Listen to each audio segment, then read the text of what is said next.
Monty, kaitawa hope tutuya shapaka. Hello, how are you this evening? Well, that's good because that's what we all wish for, to be in good spirit, to be healthy, and to have a sense of wellness, you know, with ourselves and with each other. I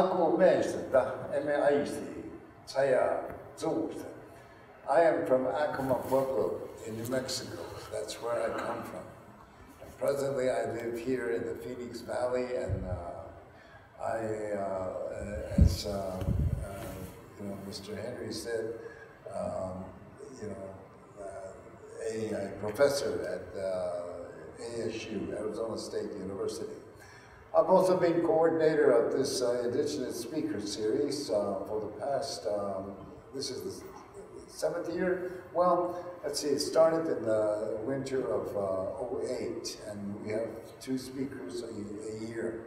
So thank you for coming tonight, you know, all of you, and being part, because you are part of the community. The community is made up of people, and the way they live in terms of their culture, the value system, and so forth. You know. And of course, it includes everybody and really everything that a community comprises. You know. And this is part of that everything.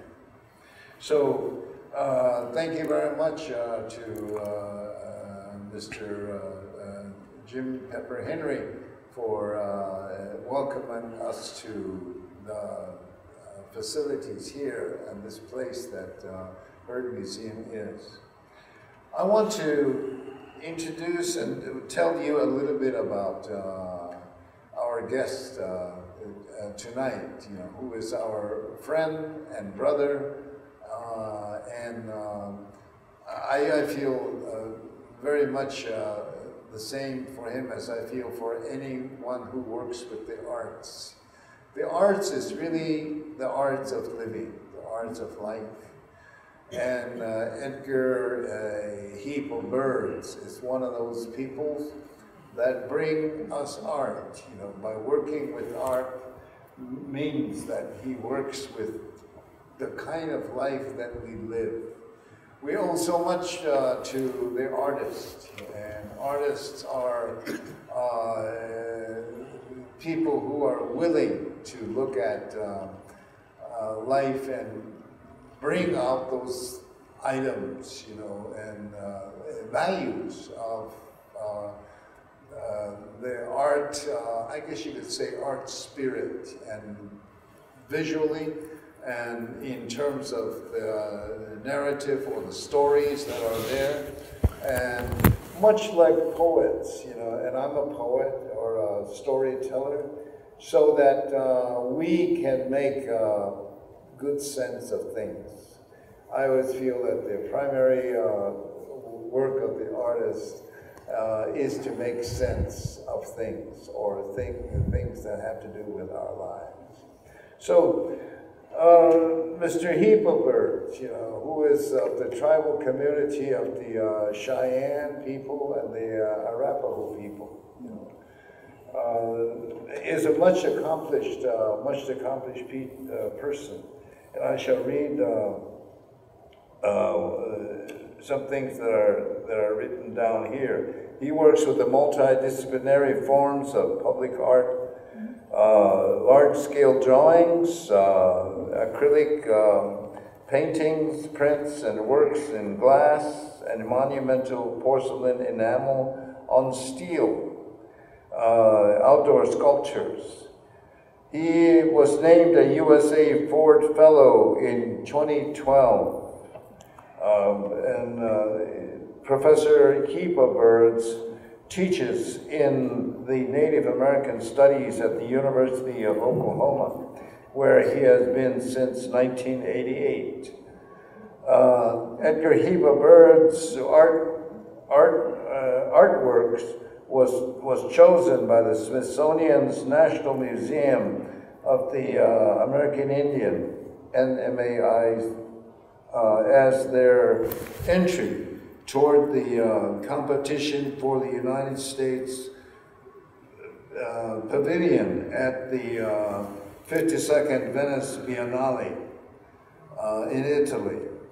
The artist has exhibited his works across the world as in various venues, from New York's Museum of Modern Art to the Grand Palais in Paris. And really, as I said, in general, throughout I would say, the universe, because truly, when an artist is at work, he is at the center and core of all life and reaches into the vast expanse of the universe, what we call the universe, you know, and who knows where all of it is really, you know, except that we do have the qualities in our mind, in our spirit, in our spirituality, and so forth, you know, that encompasses, you know, not just the core, but everything throughout, you know, throughout what we call creation. So with such thoughts and such, I guess, ideas, I would like us to welcome, you know, Edgar Heap of Birds to tell us, you know, his own ideas on art, and those own ideas, you know, being also part of what we know to be the universe in which we live. So without any further ado or words from me, I want us to welcome Edgar Heap of Birds. Edgar. Well, thank you for the welcome, and thank you for having us here, Pepper, and it's great to have the turnout tonight. What I want to do is give you a talk that will span many different generations of time and space and culture, coming from Oklahoma and going outward internationally from Venice to other places in the world, to Italy and so on. And I'll share at the end a few videos, some very short, like 5-minute, 10-minute videos to get you actually to see the places and the work on location itself. And my work can be termed somewhat controversial at times, I guess, and because I do tend to protect the tribal societies as I work around the earth, indigenous populations worldwide. And so I wanted to give you some idea of why I would be involved with such protection, and much of the work goes forward to do so. The picture here, the first photograph, is an elder grandmother and a baby from the Cheyenne Nation, Grace Big Bear, who goes back to be like my grandmother's grandmother. And I want to read you a quote from one of the survivors of a day in what's now called Oklahoma. Many Cheyenne were killed during the fight. The air was full of smoke from gunfire, and it was almost impossible to flee because bullets were flying everywhere. However, somehow we ran and kept running to find a hiding place. As we ran, we could see the red fire of shots. We got near a hill, and there we saw a steep path where an old road used to be. There was red grass along the path, and although the ponies had eaten some of it, it was still high enough for us to hide. The next slide, please. In this grass we lay flat, our hearts beating fast, and we were afraid to move. It was now broad daylight. It frightened us to listen to the noise and cries of the wounded. When the noise seemed to quiet down and we believed that the battle was about to end, we raised our heads high enough to see what was going on. We saw a figure lying near a hill. Later we learned it was the body of a Cheyenne woman and child. The woman's body had been cut open by the soldiers. That's a short quote from a young woman.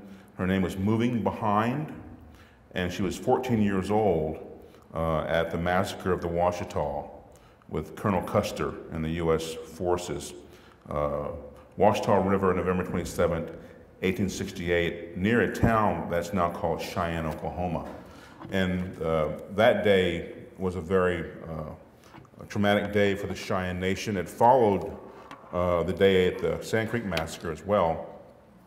And of course, that young girl was a survivor of the massacre. She was not cut open by the soldiers. If she had been, we may not have had a lady named Hoetziot, Lightning Woman, who had a son named Many Magpies, who had a son named Hockey Edgar Hooverbirds. So it depends on that day and the way that path developed in your own family, whether you were be here to tell a story today. So that massacre was very, very traumatic. This is a word installation I did as a young artist in New York City, and I think in '82. It was in a major exhibit called Preparing for War, with a lot of my mentors from New York City, major artists in New York, where I did go to school in Philadelphia for my graduate education, and also in London. But I just wrote about that massacre with Colonel Custer and made words about that. So a lot of my work has text as the main component. Okay, next please. I want to show you some of the new prints I've been doing. I've been very involved with printmaking for over 15 years, and I print in Santa Monica, California, also in Santa Fe at Fine Art Presses. But this is a 22-inch by 15-inch monotype, and some of you that know the history, the recent history with the Obama administration and Hillary Clinton and so on, you might recall the day they killed bin Laden, and they were very happy to announce that they'd killed Geronimo. So of course, in this day and age, they still felt it fitting to call the worst terrorist on earth Apache name, which gives you an idea about the targeting of Native people, that it still goes on today. And you'd have a very sad instance where you'd have Apaches in the armed forces, and they would call the terrorist an Apache name. Okay, next, please. I have a lot of affinity for children. My daughter's here, who's 4 years old, and so certainly, and I showed you the first photograph of the little baby who could have been running from the soldiers. And here we have two massacres: the Sand Creek Cheyenne Massacre with Shivington in southern Colorado. The next set of words, Washita River, the massacre that I just read from with the Custer in what's now called Oklahoma. And then you have the more celebrated one in Connecticut, where they killed the kindergartners just the other day in Connecticut. So we've had children being murdered throughout this country's history, and I grieve for all the murders, and I want America to grieve for the first two sets of murders too, rather than just the new one, when we have had so much death in our tribal communities from the Army. Okay, next one. And of course, and this is one I made earlier, probably about 4 years ago, and that was about children being killed in the Washita River, but it kind of is fitting in a sense for even Connecticut, where we have a lot of horrible school massacres, that are happening today in a contemporary life to many children, no matter what race you are. So America is built on violence, obviously, and it still has come back to haunt the nation. America's getting more violent, as you can tell. Okay, next one. What I do with my work, I also take it to the streets. I take it to right into the communities that I'm going to give a critique to, in a sense. So I work also with Aboriginal communities in Australia. I worked also in South Africa, and also in Asia, Java, Thailand, China. But I did a project with Aboriginal artists from Sydney, Australia, and it's called Adelaide, Australia. We brought the show to Tour America. We had toured it for 4 years, collaborative project with Aboriginal artists. We went to Cleveland to present the work there in a museum, a gallery, at an art school.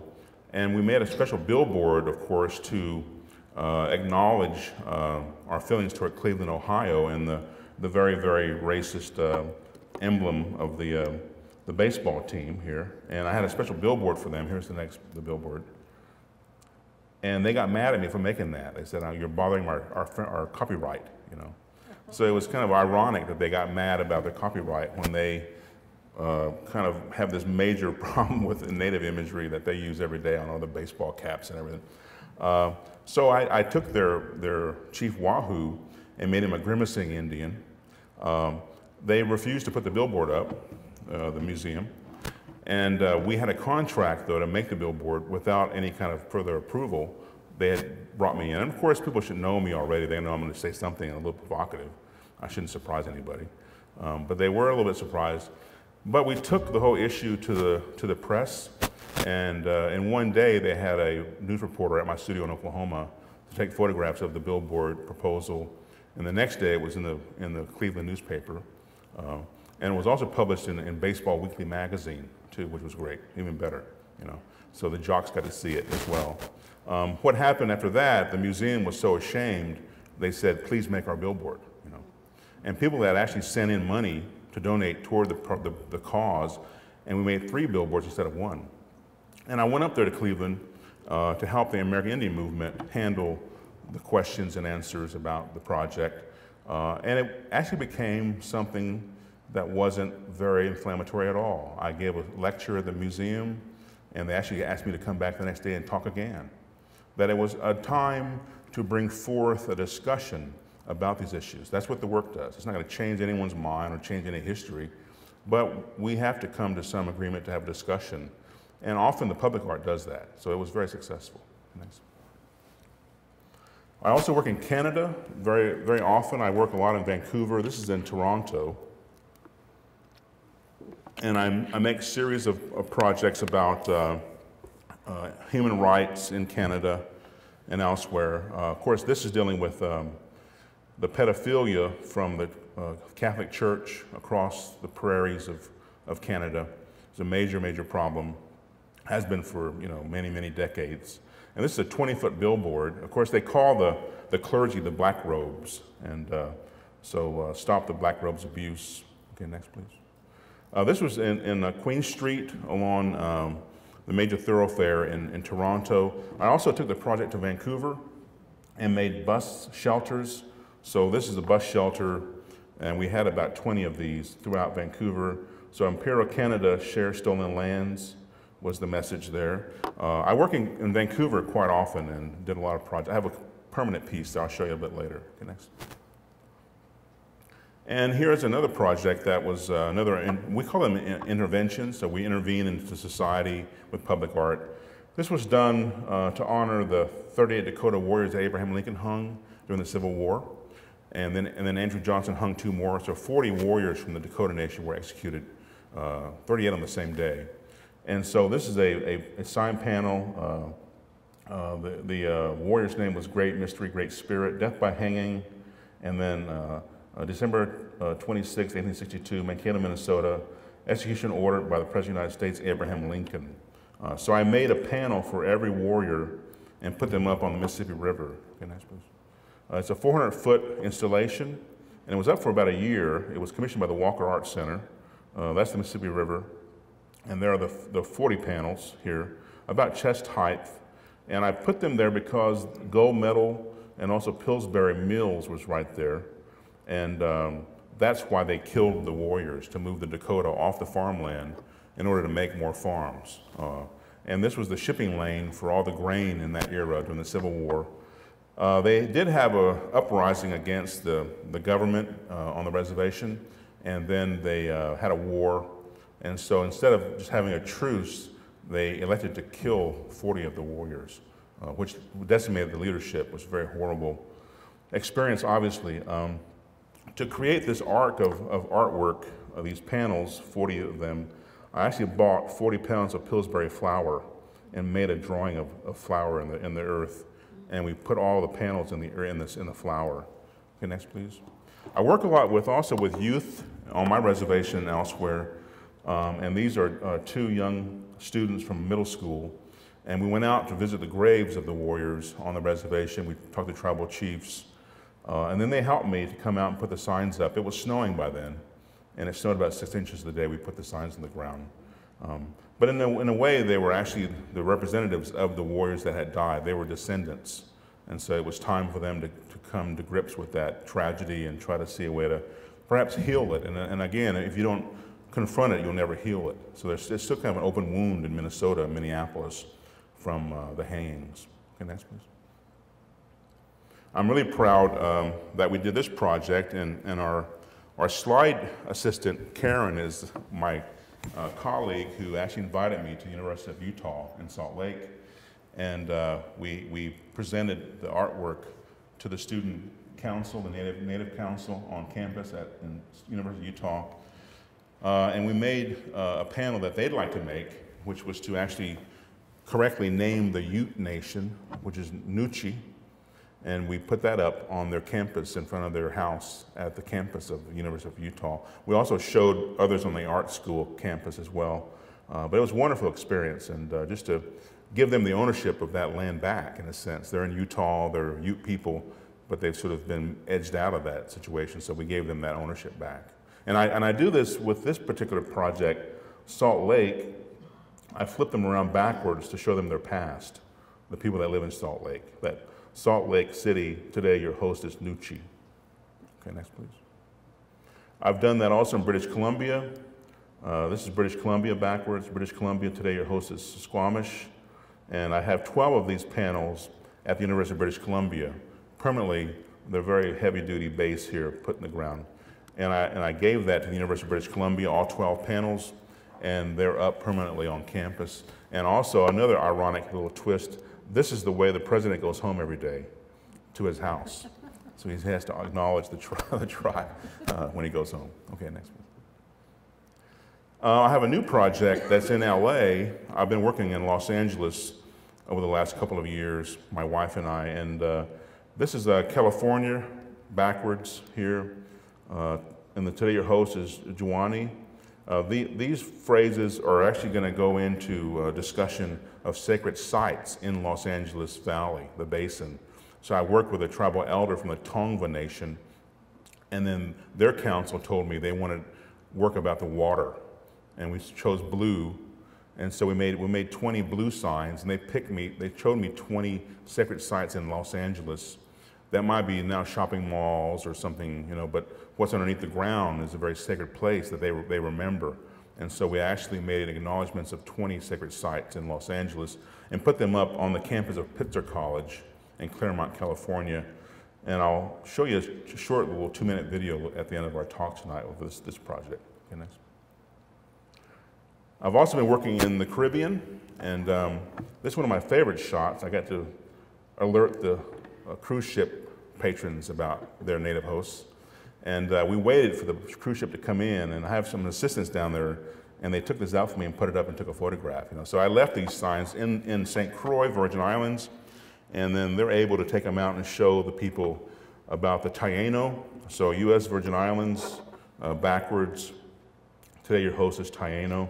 And I indicated 4 different tribes in the Caribbean, and we put those up. We have them up at a school as well, and I'm looking to return to the Virgin Islands to St. Thomas, probably in May, to start another project. And of course, very much overlooked in the Caribbean. You look at the Middle Passage and slavery and African experience in the Caribbean, very few folks look at the Native experience, and it's something that we need to kind of bring back.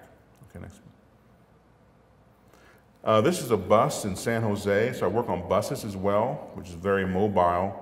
The text here on the bus: syphilis, smallpox, forced baptisms, mission gifts, ending Native lives.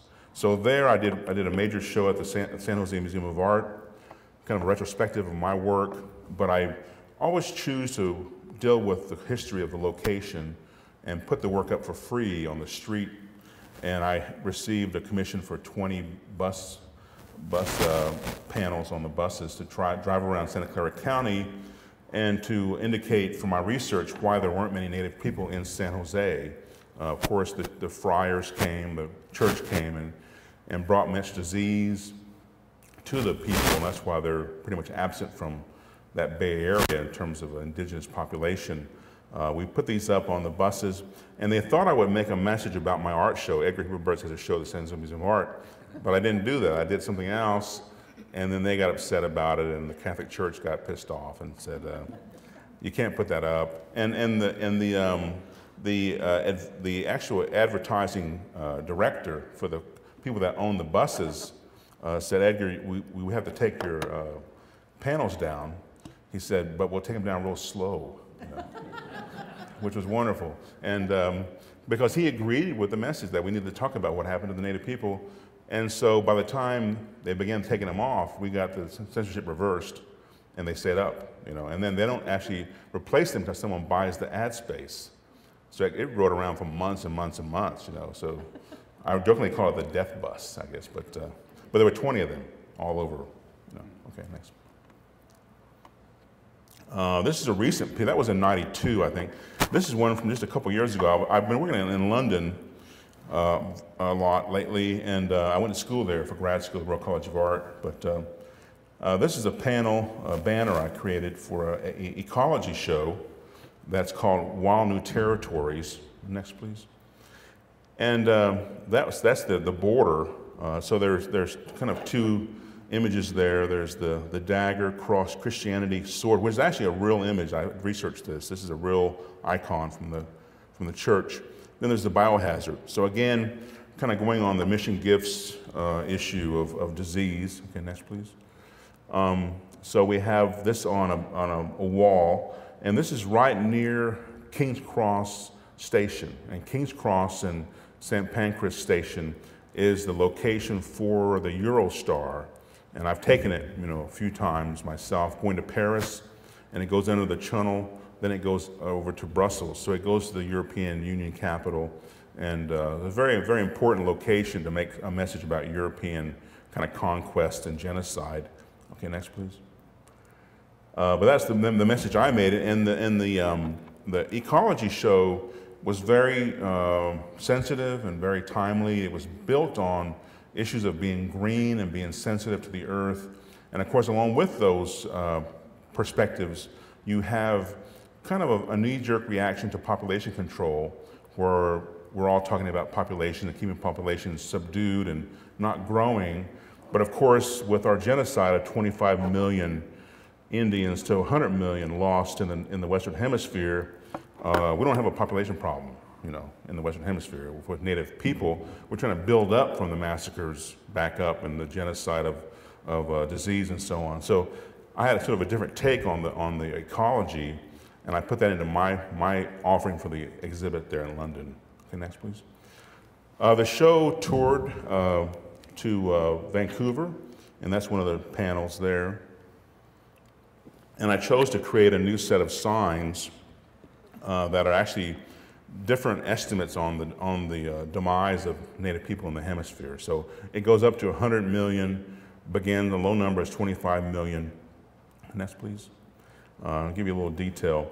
And what I've done too is put in the money. These are all European currencies here. So someone might look at it and get all excited that they might have won the lottery or they got a lot of money coming in their way. But it's really the numbers of deaths of people, which the money and the capital and the conquest and the capitalism is all about why there's death, So I made a series of these panels and put them up along the harbor where all the money is, all the big expensive yachts and whatnot. The show also went to Berlin into a arboretum, like a big garden space, and they were put out there as well. My banner was there in Berlin as well. This all happened in the last 3 years. Okay, next please. I want to talk about probably the most major project is called Wheel. It's a public art project as well, but it goes back into the Native American perspective on how do we renew the earth, how do we really care for the earth, and how are we aware of the solstice, the equinox, the stars above us, how do we locate our position on the earth in an honorable way. This is the Bighorn Medicine Wheel in Wyoming, just west of Sheridan, about 50 feet across, so these spokes are very important astronomical indicators of science. Okay, next please. This will give you a diagram of, back please. It tends to want to skip sometimes at that point. But so we have regal sunrise, cirrus rises, summer solstice sunset. So all of these spokes are made of stone, and they're not emblematic of an aesthetic, they're science, and that's something, of course, natives never get much credit about either, but there's scientific observation, just any kind of computer scientist today or laboratory scientist. Okay, next please. So what I've done is taken that same template and researched it, but it also gets transposed into our renewal lodge. This is the lodge that renews the earth, and it goes forward on the east face of the Rockies, the front range of the Rockies, from Oklahoma, Colorado, all the way into Canada. So that's where all these celebratory lodges are created and put up for summer solstice. And the actual rock formations of the stones in Wyoming echo the rafters of the top lodge rafters here that come down like this. What I want to look at primarily are the fork poles that support the universe. So these are all the stars. They're above in the sky and above the lodge. And the fork poles support the universe. So I worked on that kind of template to create my sculpture called Wheel in Denver. It's there and from 2005, the next slide please. It's from 2005, this sculpture has been created. It was a 10-year project with the Denver Art Museum. We had major funding from 5 different foundations and the National Academy of the Arts as well. And so this is a 50-foot circle in Denver, 12-foot tall trees here, and then they're actually placed on the same quadrants, indicators of those star systems. But I also took out 2. There should be 12, and in a sense almost 1 for every month of the year, but I wanted to remove 2 so we didn't have it become a ceremonial instrument, you know. And I'm an instructor in this ceremony myself. I'm involved in it for over 2 decades. And I didn't want to make one in Denver, although our reservation began there. The Fort Laramie Treaty includes part of that area, so it's kind of going back to our own territory in a sense to make this piece. The next, please. So they're 12-foot tall fork trees. There are 3 different kinds of forks happening to make it more lifelike. And so my charge is to create the history of that part of the world, going back to Anasazi, prehistory, coming forward to reservation life and some peaceful times at Bent's Fort. And it's kind of autobiographical from my lifestyle, my life and my father, my grandfather, great-grandfather. And then we have this created to be a permanent installation. I have a contract to hold it for 100 years, and so we've actually reclaimed that circle in Denver, Colorado for 100 years, the Cheyenne people. Okay, next, please. And that's a good look at the whole circle there. I've taken children from my reservation up there to do drawings and workshops and so on. And next, please. Those are some of the youth that came along with some youth workers from my reservation. At the top, there's some oratory from my grandmother. My grandmother is Huitzio. My daughter is named after her. And my grandmother said, Nakev Ho'esim, Nakev Ho'esim. And she said, we always come back. We always turn around and come back home, you know. And so in a sense, the creation of this circle in Denver is Nakev Ho'esim. We came back. We took it back, you know. Next, please. And that's one of the youth with her drawing there in Denver. This is one of the important pictures I want to share with you. In the perspective of having the lodge with no roof, I feel that Native people, indigenous populations, as they live their lives in a very glorious way, they finish the top. I'm just there to hold it up, you know. And so I'm very proud to say that every year on the anniversary of the Sand Creek Massacre, they have a run from the Sand Creek Massacre all the way to Denver, and it ends at my sculpture, you know. And they create a candlelight vigil at Wheel. I'm never there. I may go next year. They invited me to come. My tribe said you should go there. It's the 150th anniversary. But it's the completion of it is. And I didn't really project that. I just thought I would leave it to be supportive. And then many people have come to finish it with their own activities. And this is a photograph of the candlelight vigil in the rain a few years back. And there'll be one in November coming up, very prominent one with many people involved. Okay, next please.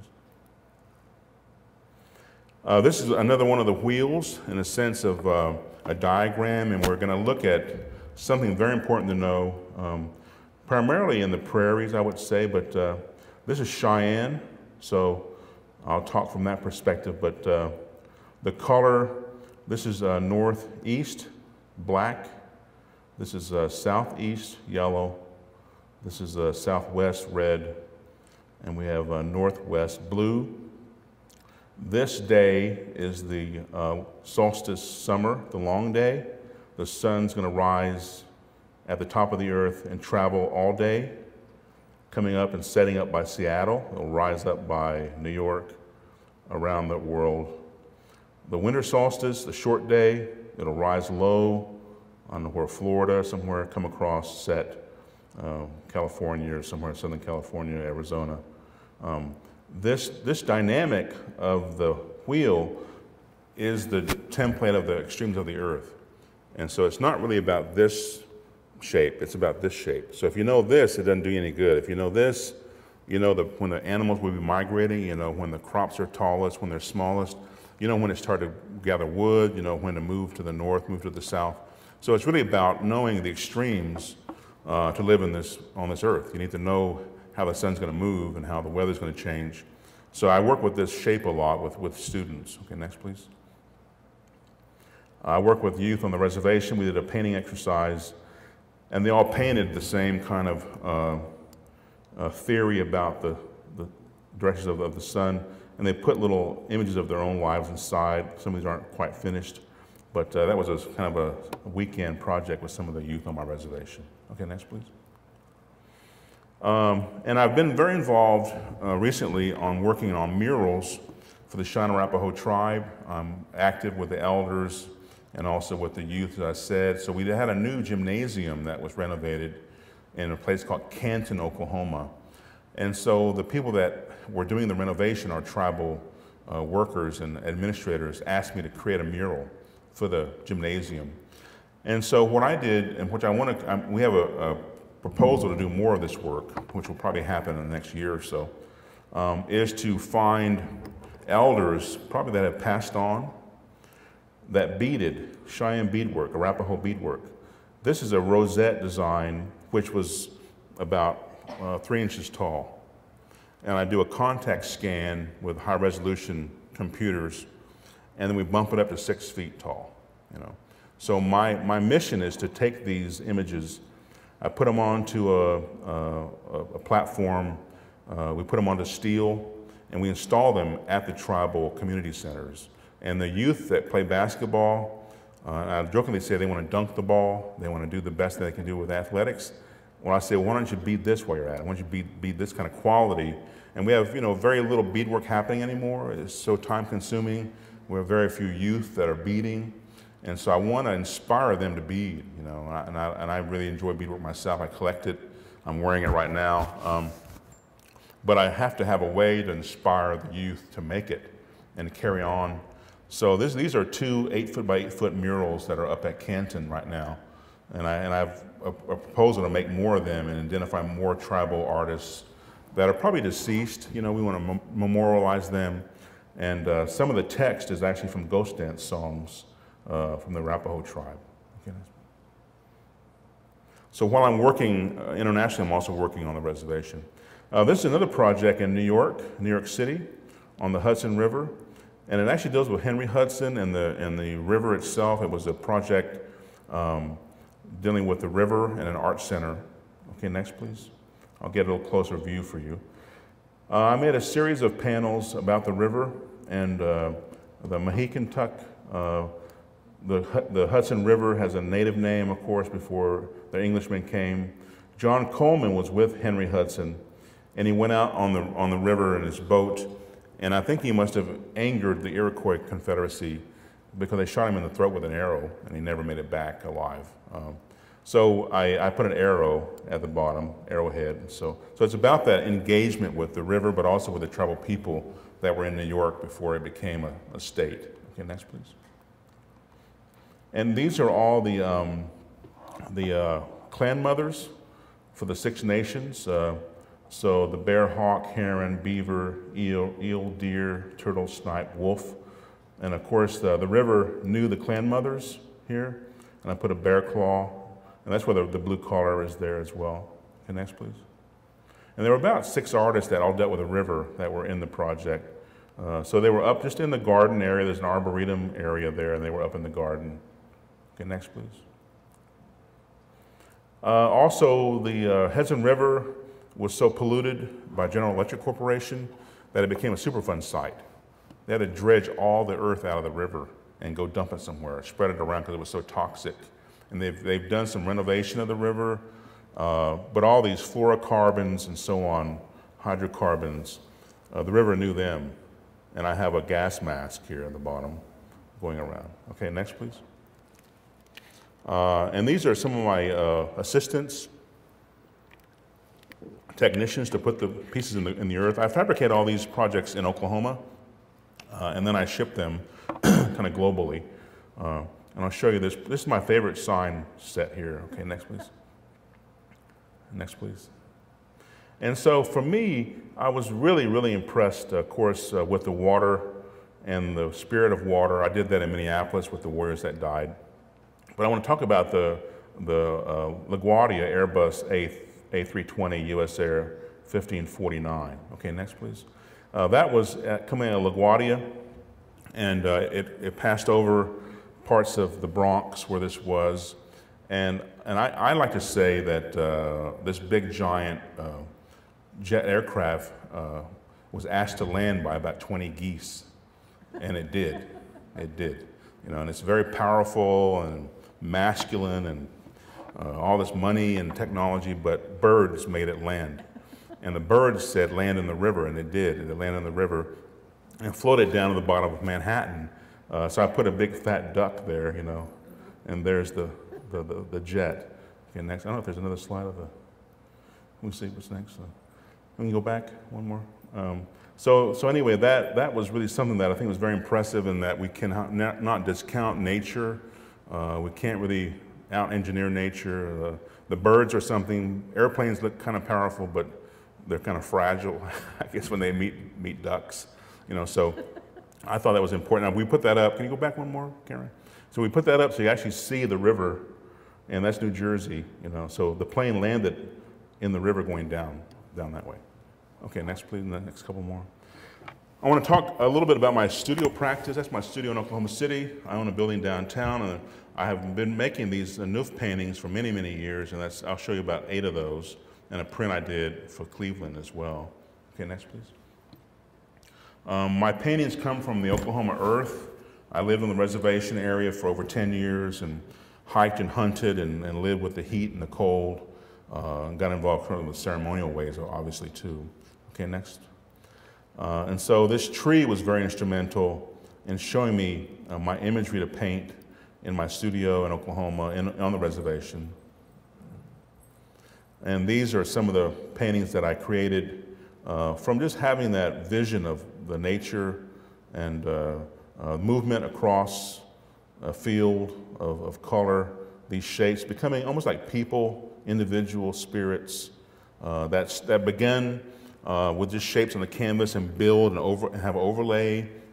So it's a very kind of natural, organic growth of a painting. And more of the same. They're called Nuf series, and that's the shine number 4. So I always paint 4 of them at a time. Okay, next one. I was also privileged to work on an island in Maine, in Bar Harbor, and I had a barn, and so those are some larger Nuf paintings. So it was great to be by the water and also in the kind of rural area where the trees were. Nice. And I had a major show at the Pomona Museum, College of Art Museum in LA, where the picture signs up, the blue signs are. And so those are 4 of the new Nuf paintings. They're all in blues with the water, awareness of water, and I'll show you those paintings. So again, I'll begin with one shape underneath, and maybe there's not a shape here left that was in the beginning. They just start building on top of one another, much like fish in a tropical stream or clouds in the sky. Just whatever kind of association you bring to them is fine. Next one. And so I limited my palette with these 4 to the blues and greens. And I've kind of been involved with sort of a seasonal observation as well. So I've moved on to actually some autumn work as well. Okay, next one. So there's 4 of these that were in California with the blue signs when we did the museum project. Okay, next please. The water is very important to me, and I try to get to the water as much as I can. This is the ocean next to Bali, and I worked on projects with artists in Indonesia, and I was doing research on weaving, but also just enjoying snorkeling. So that's the volcano on Bali, looking through the clouds. We're snorkeling in this water here, this sea. And that's just a kind of an image of that kind of life, of what I call the wilderness under the sea, which is kind of more colorful than anything above the water on the earth. The color of the sea is just spectacular, the coral, and then the fish and the movement. So some of that kind of imagery, you might see my painting have a relationship with that. This is my studio just about 4 weeks ago, and one of the walls, I work with a lot of text around my painting, and these will become prints like the red ones you saw. I'll be in California next month making prints out of all these words. But this is kind of, you can see a good little process shot of this work being created. I chose to limit myself to a reddish palette only, not any much blues and not white, and see what I can do with that as a progression of my work. And I think those are finished. There's 3 done, and I have a show in Tulsa at Eberson's exhibitions in Tulsa on April 10th, and so I'm showing a lot of new work. But I made 4, but there's 3 I've photographed for you tonight. And I really like what's happened with the work, and they kind of glow. I mean, the photograph is just a photograph, but if you saw the real painting, it's sort of the best image to see, obviously. And I just kept with the reds and the yellows and the browns and I guess I thought about autumn a bit, that kind of life of the change into the red zone of life. Okay, next please. I want to finish up the lecture and go into some of the very short videos with a memorial project that actually our director here, Pepper Henry, was actually involved with the National Museum of American Indian and the Venice Biennale in 2007. And so I was chosen by the museum to present a memorial project in Italy for the warriors that had died as part of Buffalo Bill's Wild West shows. And there were also 3 children that died on his tour, and they're buried all over Europe. So this book gives you that kind of response, and then there's also a film in here that was produced by the Smithsonian that we're going to show a little excerpt from. But this is a grave marker in Brompton Cemetery, Long Wolf, and he was one of the warriors that died in London. Next, please. And that's his family. Although it's a very staged photograph, pretty obnoxious, but he has a gun here, but that's his baby and his wife and daughter. Okay, next, please. So I made these panels that deal with memorial. Again, I think of it as our social dance life of a powwow, but in a community, like a small community hall, in that when you extend that social dance time, the first song is always a memorial song. And then after that, we have singular, happy, remembrances of what we're doing the dance for. But the first dance is always for those that passed on. So in many ways, I feel that my work is the memorial song that's not been sung yet. So we wanted to go forward and go to Italy and sing that song for all those warriors that died. And so here, just a simple language presentation of the honor, death in Italian, of Numsham, grandfather in Cheyenne, Long Wolf, Rementare. Rementare is to remember, lament, grandfather. There's also Nastona, and that's a granddaughter. So those are 2 different words we used. So I created the panels in Italian and English and Cheyenne, and then with a Dakota text in English. Okay, next, please. And we created a series of them for all the warriors that died, and the 3 children that died. And this is a photograph of those citizens that came out of the Wounded Knee Massacre, that era of time. And they were actually taken out of a prison, many of them, outside Chicago, and they were bought for $20,000 to the USA government, and Buffalo Bill sort of rented them and put them in a Wild West show in Europe, and then lost about 16, 20 people. And they're buried from Moscow to Marseille to Barcelona, London, Paris, and I found about 16 bona fide deaths. I don't have the graves, but I wanted to memorialize the names, you know. Next, please. What I did as well was to create glass, and the most prominent glasswork studios on the world are found in Murano, Italy, which is right next to Venice. And so I took it upon myself, once I finished the memorial project with the signs and so forth, the billboards in Venice, I spent about 3 or 4 days in the studios in Murano, and I created a series of vases with the bodies of the warriors on the outside of the vases here. And that's some of the glass being blown right there. And those are 3 finished ones right there. So I want to go forward and show you a video of the glass blowing. It's about 3 minutes, so I'll get that queued up.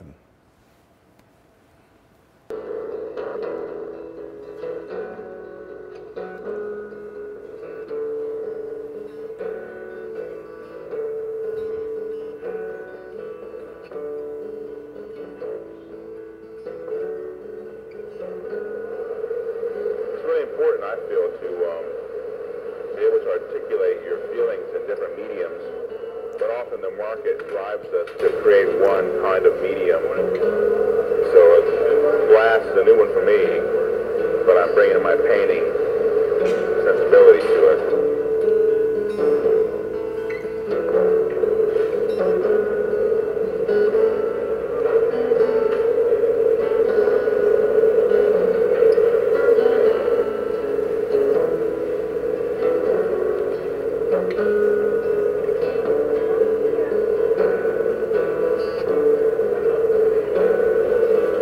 This is the first glass form that we're creating here in Murano, and Simone here is the maestro for the studio, so I'll be working with him for about 3 days.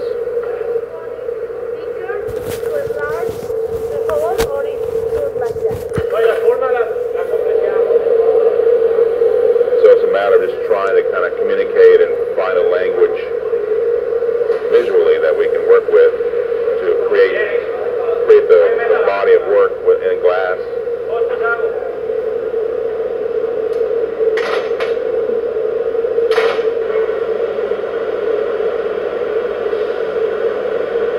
I'll be creating these forms, these vessels with the shapes of my paintings, and trying to transfer my sensibility in some ways about painting in the glass, but make the glass have some kind of life of its own.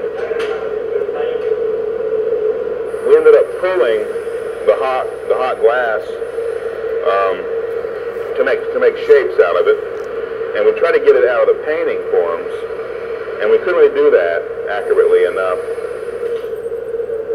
So the glass wanted to go 4 ways, 5 ways, 6 ways.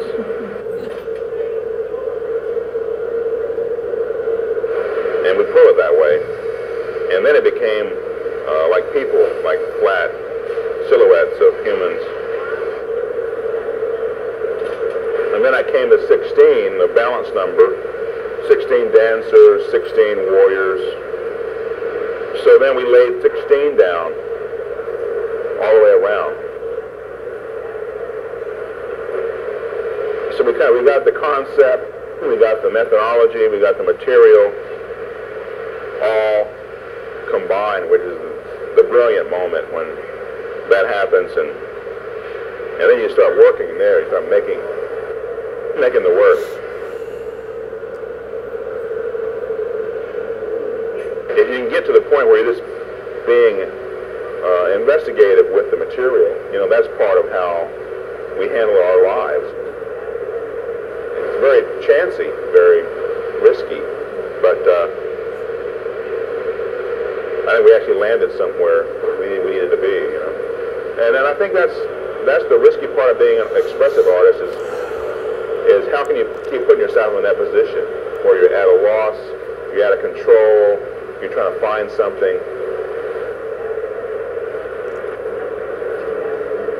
Of course, the first thought was to make paintings like I did. I'm holding on to that painting I did well with, and I had to let it go and find something else. And so we all hate to do that, let it go, but you don't find this until you let it go. You know, it leads you there, but you gotta let it go to find something else.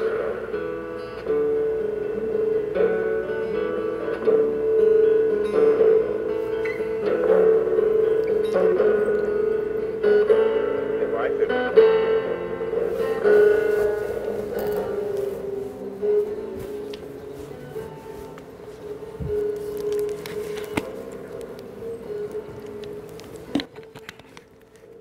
It was a very remarkable experience to create that work, and I hope to do it again someday, work on that. The next project will be the Blue Signs in LA at Pitzer, and it's a short 2-minute video they produced in California, so we'll go to that next. Language is very simple and very direct and very quick. Well, I really enjoy kind of infiltrating someone's psyche, you know, getting in their head in a split, maybe less than a second, you know, that they see it, it's already there, and they're wondering. And the idea of it being art or not being art, well, it's too late to worry about that.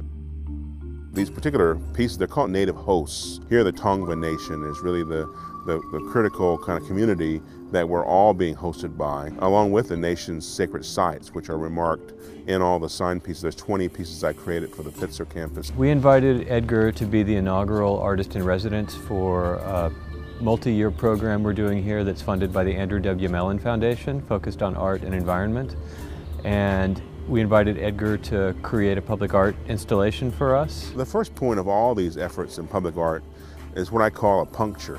You know, you want to puncture the society. You prick them, and they wonder what's going on here. You know, California's backwards. There's a native word. I want to, in some ways, cause a bit of emotion of being perplexed, maybe that you're wondering, and then once you wonder, you might start to investigate. Here, he identified sacred places, mountains, rivers, village sites, and I thought it actually fortuitously worked out beautifully for what we were wanting to do about making artworks that involved the environment. I hope that the Pitzer students and staff and faculty, that they come through this campus and that they wonder about the tribal identity that they're actually walking over. And they wonder about the sacred sites. They wonder, what is that word? It's a foreign word, but here they are in Native America, and why is that a foreign word? This is the place it all starts. So that project has been up for almost 2 years, and it'll be up for a little bit longer. They're also going to collect some of the work to make it permanent on the campus, and they've gone on to work with other artists with public art, but I was the first one to sort of launch that with Pitzer College. The next video is about a 6-minute piece, then we'll go into any kind of discussion you want to have, feedback. This is done at the National Portrait Gallery in London, and it was just a few months ago. My son and I went there to do a project. He also studies health issues with Native American society and health in general, so he lectured on native health, but it was based upon an exhibition that they had presented on Catlin. And Catlin, of course, made all these portraits of native people in the 1830s, but he made them very, very stoic and very kind of sort of mindless. There was no kind of humanity exhibited by the sitters of the portraits. And so today we've actually kind of been saddled with those images, and they've been reproduced many, many times. The Smithsonian owns that collection of work. And so I was brought in to actually occupy the museum for a day, an occupation really. And I also had my own music curation. I curated 4 hours of music, which was presented by my own DJ that the museum supplied for me. And then we had hands-on workshops and lectures and music and many, many events happening in that day's time. And so we'll show you what they created from that project.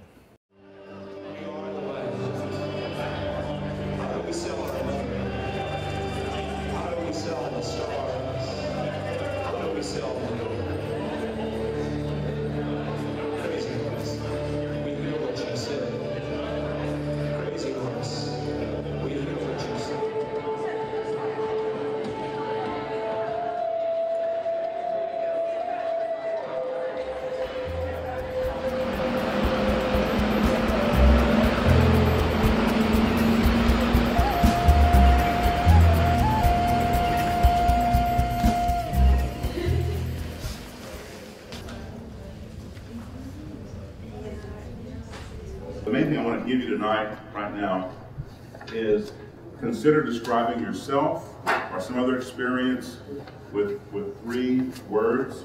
What I want you to think about is how we look at each other, and particularly if you can use your imagination and look into the gallery where the Catlin paintings are and all those faces of Native American people. We go to see those faces, but yet they're looking back at us. And none of the faces are smiling. None of them have much emotion. And so he's edited out the humanity of those human beings. And Native American people are very humorous. They joke, they tease, they laugh, they get mad, they cry, but none of those paintings are doing that. You see? So he's edited out that whole life, which has become a standardized view that Native folks are stoic, quiet, and it's totally a fraud. They're not.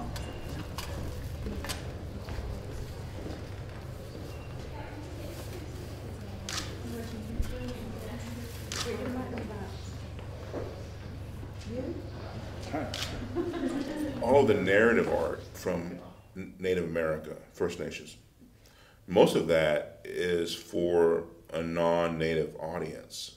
They don't want to come and be part of your community. They're afraid of you or they're worried. They want to see a picture of it somewhere that's sort of safe, and then they can make money. I mean, you can make money selling it to them. So often, in actuality, all of those paintings are not Native thinking. The narrative is a white man's way, you know. The Indian way is abstract and conceptual. My work is actually very Native because it's all conceptual. Much of it's very conceptual, symbolic, and what people think about art. They've been so much sort of pandering toward the white audience and the white market. They've built a whole backlog of art history that's all kind of make-believe. It's not really from Native world at all.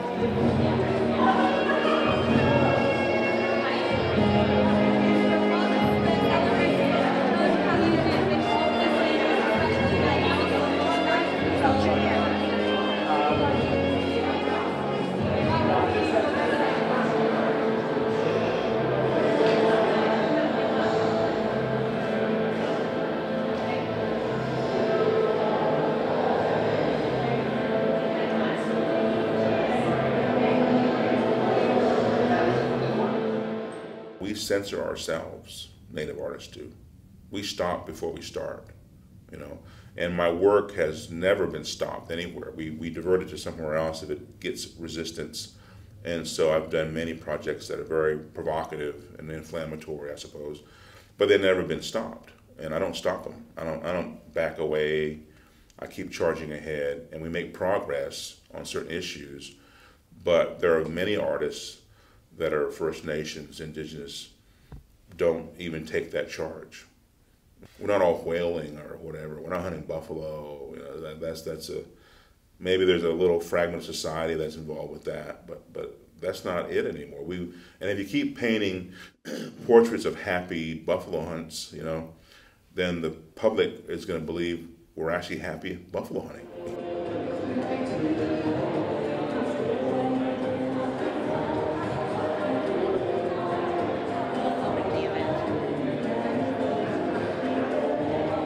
I suppose anthropology is partly to blame, but there has been this huge expectation to explain your culture, you know. And if you're a Native person, you got non-Natives, they want to know the answer, you know. And it's summation, easy package, and then they'll take it home, you know, put it on the shelf, you know. And nothing happens. For me, my work has, the door is left open. I enjoy when there's an entree to get in it. I'm welcome to come in it and then make of it what I want to make. I'm not always just here's the answer. You know, it's not going to be a resolution. It's going to be the entering part of it to discuss, to begin talking about it. And that's what art's about, is generating that discussion.